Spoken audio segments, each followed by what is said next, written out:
दोस्तों, यूपी विधानसभा चुनाव से ठीक पहले समाजवादी पार्टी तमाम सामाजिक समीकरणों को ठीक करने में जुट गई है।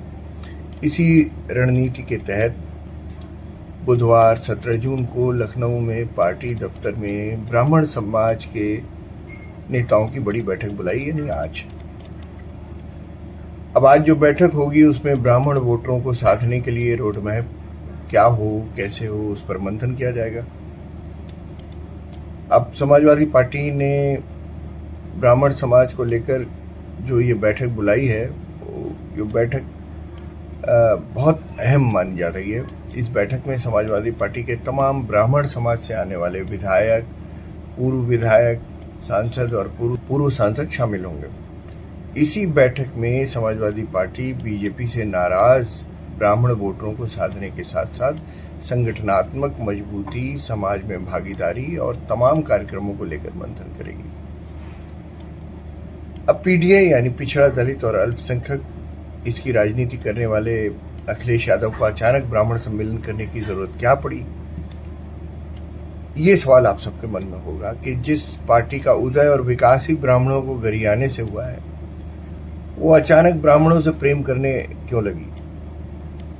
तो सुन लीजिए, अखिलेश यादव को नए जमाने की राजनीति करने के ये गुण किसी समझदार आदमी ने हाल ही में सिखाए। किसी ने उनको सलाह दी है कि जब तुम्हारे यादव, तुम्हारे दलित और तुम्हारे मुसलमान अल्पसंख्यक वोटरों को लेकर बीजेपी 12 साल से केंद्र में और 10 साल से यूपी में सरकार चला रही है, तो तुम्हारी पीढ़ी की राजनीति का क्या फायदा? समझाने वाले ने यह भी समझाया कि भारत में राजनीति लंबी तभी चलती है जब वो सभी वर्गों और जातियों को साथ लेकर चलने की बात करे। सिर्फ पिछड़ा करने वाले आरजेडी, समाजवादी पार्टी और कांग्रेस की हालत दुनिया देख चुकी है। मुसलमानों की चैंपियन टीएमसी की दुर्दशा भी इसी देश ने देखी हाल ही में। उससे अखिलेश को समझ में आ गया कि मुस्लिम तुष्टीकरण करके ही चुनाव नहीं जीते जा सकते। यही वजह है कि ब्राह्मण सम्मेलन किया जा रहा है। दूसरी ओर एनडीए, बीजेपी कहा जाता था कि ब्राह्मण और बनिया की पार्टी है। अब तो सबको लेके चल रही है, दलितों को, मुसलमानों को, पिछड़ों को। तो इसलिए ये समझाने की कोशिश जो हुई अखिलेश यादव को कि भैया सबको साथ लेके चलो, उसी की एक कड़ी में ब्राह्मण सम्मेलन कराया जा रहा है। अब समाजवादी पार्टी ने ब्राह्मण समाज को बड़ा संदेश देने के लिए पार्टी कद्दावर नेता रहे जनेश्वर मिश्र की जयंती को भी भव्य तरीके से बनाने का फैसला किया है। इसी के बहाने, जनेश्वर मिश्रा की जयंती के बहाने ही ब्राह्मण समाज के लोगों को बुलाया जा रहा है। माना जा रहा है कि समाजवादी पार्टी इसके जरिए ब्राह्मण समाज को एक बड़ा संदेश देने की कोशिश करेगी, ताकि वो खुद को ब्राह्मणों के साथ दिखा सके कि हम ब्राह्मणों के साथ खड़े हैं। इन नेताओं के साथ चुनावी रणनीति को लेकर भी मंथन किया जाएगा। जनेश्वर मिश्र समाजवादी पार्टी के एक बड़े कद्दावर नेता रहे हैं और उन्हें समाजवादी विचारधारा का बड़ा चेहरा माना जाता रहा। समाजवादी पार्टी ने लखनऊ में उनके नाम से जनेश्वर मिश्र पार्क भी बनवाया है। समाजवादी पार्टी इस बैठक में उनकी जयंती को लेकर होने वाले कार्यक्रमों की रूपरेखा तैयार करेगी, जिससे समाजवादी पार्टी सामाजिक समावेश का संदेश चाहती। मतलब टिल इलेक्शंस, चुनाव तक ये सब कार्यक्रम, जनेश्वर मिश्र के बहाने ब्राह्मणों से मिलने का कार्यक्रम चलता रहेगा। अब समाजवादी पार्टी के मुखिया जो हैं अखिलेश यादव, वो दावा भी कर चुके हैं कि उनके पीडीए में ए जो है वो अल्पसंख्यक ही नहीं है, वो अगड़े भी है जो पीड़ित और प्रताड़ित हैं। अब बता दें आपको, पीड़ित और प्रताड़ित कैसे हैं। आप उत्तर प्रदेश के पावर कॉरिडोर में चले जाइए तो आपको हमेशा यही सुनाई देगा कि ठाकुर अफसरों और नेताओं को ऊपर रखा जाता है क्योंकि मुख्यमंत्री ठाकुर हैं, और ब्राह्मण अफसरों और नेताओं की हालत खराब है। प्लम पोस्टिंग, क्रीम पोस्टिंग सिर्फ ठाकुर नेताओं को, सिर्फ प्लम पोस्टिंग और मंत्रालय सिर्फ ठाकुर नेताओं को ही मिला है, अफसरों को ही मिलता है। अब उत्तर प्रदेश में कुल 15% ब्राह्मण हैं, जो प्रदेश की करीब 115 सीटों पर अच्छा खासा अपना प्रभाव रखते हैं। जबकि 12 जिलों में ब्राह्मण वोटरों की संख्या 15% से भी ज्यादा है, जबकि 100 सीटें ऐसी हैं जिन पर ब्राह्मण वोटरों की संख्या बेशक कम हो, लेकिन वो जीत और हार में अहम भूमिका निभाते हैं। साल 2022 का चुनाव ले लीजिए, ब्राह्मणों ने बड़ी संख्या में बीजेपी को वोट दिया, लेकिन बीते दिनों में उनकी बीजेपी से नाराजगी की खबरें भी काफी सुर्खियों में रहीं। इसी का फायदा अखिलेश यादव लेना चाहते हैं। खास तौर से शंकराचार्य विवाद के बाद तो पार्टी के अंदर भी खींचतान देखने को मिली। ऐसे में समाजवादी पार्टी ब्राह्मणों को साधने का कोई भी मौका नहीं छोड़ना चाहती। अब दोस्तों, ये ब्राह्मण पे प्रेम अचानक इसलिए नहीं हुआ है कि उनको एक रात को इल्हाम हो गया अखिलेश यादव को कि ब्राह्मण बड़े अच्छे हैं और उनको अपने साथ रखना चाहिए, सबको साथ लेकर चलना चाहिए। अगर ऐसा ही है तो ठाकुरों को क्यों नहीं लेकर चलते? क्योंकि उनको लगता है कि ब्राह्मण इस सरकार से नाराज है।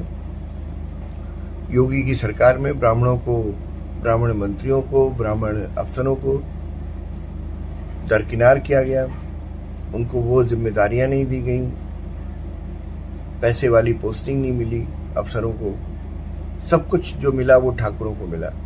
ये इस तरह का लखनऊ के पावर कॉरिडोर में इस तरह की बात चलती है। और उनको ये भी लगता है कि बीजेपी तो कहाँ बनियों और ब्राह्मणों की पार्टी थी, लेकिन अब तो वो मुसलमान भी वोट दे रहे हैं उसको, दलित भी दे रहा है, यादव भी दे रहा है, पिछड़े भी दे रहे हैं। कट तो इसलिए उनकी चिंता यही वजह है कि वो ब्राह्मण सम्मेलन बुलाकर दरअसल वो मोदी की राजनीति की स्ट्रेटजी की नकल कर रहे हैं। वो कोशिश कर रहे हैं कि कैसे सारे लोगों को लेकर साथ चले। सारे लोगों में पीडीए की तो बात कर ही रहे हैं। पीडीए में उन्होंने कहा कि ए का मतलब अल्पसंख्यक ही नहीं है, अगड़े भी है। हालांकि अगड़े में उन्होंने सिर्फ ब्राह्मणों को लिया। तो भाई अचानक ब्राह्मणों के प्रति उमड़े प्रेम की वजह यही है कि लगातार 2 चुनाव अखिलेश यादव हार चुके हैं, 10 साल से सत्ता से बाहर हैं। और अगर ये वाला चुनाव भी 2027 का चुनाव भी वो हार गए, सत्ता में नहीं आए, तो पार्टी पर से उनकी पकड़ ढीली हो सकती है। उसी तरह जैसे टीएमसी टूटी, टीएमसी पर ममता की पकड़ ढीली हुई, उसी तरह से अखिलेश की पकड़ भी पार्टी से ढीली हो जाएगी और पार्टी डिसइंटीग्रेट हो जाएगी। सबसे बड़ा डर यही है। अब दोनों में फर्क है दोस्तों। अखिलेश ने हाल ही में कहा था कि योगी को 2012 से पहले कोई जानता नहीं था। हाँ, ठीक बात है, नहीं जानता था, लेकिन अब तो पूरी दुनिया जानती है। और अखिलेश को तो चांदी की तश्तरी में चीफ मिनिस्टर का पद मिला था, क्योंकि उनके पिताजी बड़े नेता थे, मुख्यमंत्री थे। परिवारवाद का हाथ था, परिवारवाद की वजह से वो आगे आए। क्या अखिलेश से बड़े नेता नहीं थे पार्टी के अंदर? लेकिन अखिलेश को मुख्यमंत्री बनाया गया क्योंकि उनके पिताजी मुख्यमंत्री थे।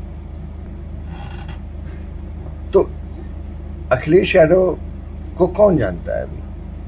अखिलेश यादव का बचपन तो बड़े बड़े स्कूलों में पढ़ाई की उन्होंने। हेलीकॉप्टर से उनको गर्मी की छुट्टियों में लेने के लिए आजम खां जाते थे। ऑस्ट्रेलिया में उन्होंने इंजीनियरिंग की पढ़ाई की, अब क्या पढ़ाई की भगवान जाने। लेकिन उनको चांदी की तश्तरी में रखकर मुख्यमंत्री की कुर्सी मिली। अब उनको कौन जानता है? वो एक बार मुख्यमंत्री बने, उसके बाद तो नहीं बने। और वो मुख्यमंत्री वो अपने पिता के कद की वजह से बने, उनकी राजनीति की वजह से बने, उनके पार्टी के कार्यकर्ताओं की मुलायम सिंह यादव में आस्था की वजह से बने। इसमें उनका अपना क्या योगदान था? इसीलिए अखिलेश को ये सब पता है बातें। इसलिए उनको डर है कि कहीं ऐसा ना हो कि हम 2027 का भी चुनाव हार जाएं। अगर ये चुनाव हार गए तो पार्टी खत्म है, ये अखिलेश को पता है।